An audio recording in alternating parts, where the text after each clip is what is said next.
आप सभी को मेरा नमस्कार। मैं राहुल शुक्ला आज एक बहुत इंपॉर्टेंट प्रश्न के साथ आया हूं। एक छोटा सा टॉपिक है। आज का हमारा टॉपिक है चैंपियन ऑफ द अर्थ।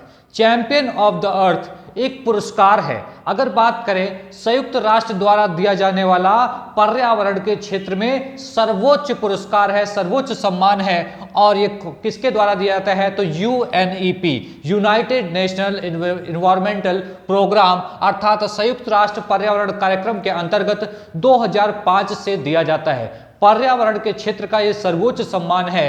हम बात करें तो यह प्रत्येक वर्ष दिया जाने वाला पुरस्कार है। अब करंट का अगर क्वेश्चन बनता है तो पूछा जाएगा चैंपियन ऑफ द अर्थ 2022 का पुरस्कार किसे दिया गया?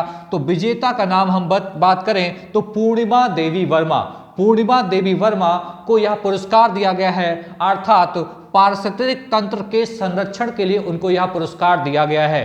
पारिस्थितिक तंत्र, इकोसिस्टम की बात की गई है, आप अच्छे से इसके बारे में जानते हैं, और नहीं तो इसके बारे में हम आपको वीडियो भी बनाएंगे कि पारिस्थितिक तंत्र पूरा मैं आपको पढ़ाऊंगा। तो पारिस्थितिक तंत्र की बात करें तो इसके अंतर्गत पारिस्थितिक तंत्र के संरक्षण के लिए इनको यह पुरस्कार दिया गया है। किसको दिया गया? पूर्णिमा देवी वर्मा को।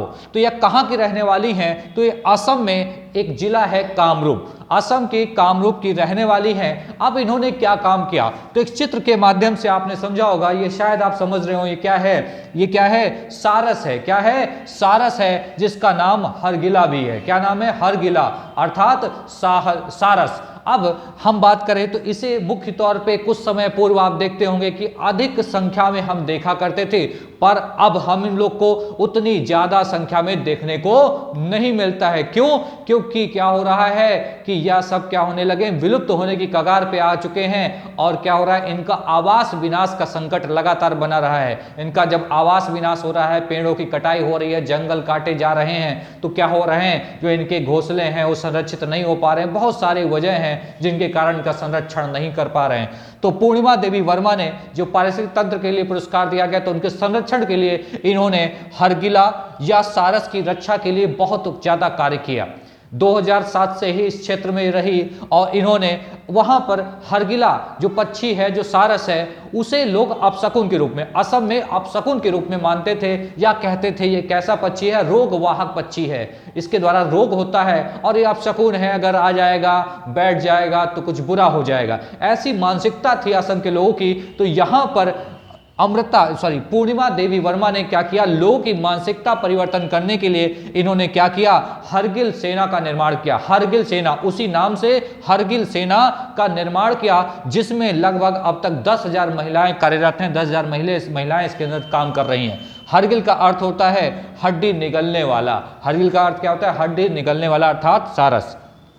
बात करें तो इन्होंने क्या किया? इन सारस या हरगिल के संरक्षण के लिए इन महिलाओं ने बहुत ज्यादा कार्य किए। इन्होंने असम क्षेत्र के कई जिलों में इनके अंडों को सेने के लिए, मतलब अंडों को सुरक्षित रखने के लिए बांस के घोंसले का निर्माण किया और उसके लिए ऊंचे प्लेटफॉर्म बनाए, जिससे उनके आवास विनाश का संकट ना बन सके। मतलब अंडों को सेने का काम किया और इनका बांस के खंभों पर घर बना के। सीटेट में परीक्षा में एक इन्वायरमेंट प्रश्न पूछा जाता है कि बांस के घर के लोग बना के कहां रहते हैं? तो असम क्षेत्र के लोग बांस के घर, मतलब पूर्वोत्तर क्षेत्र में ऐसे लोग रहा करते हैं। उसके अलावा इन्होंने क्या किया?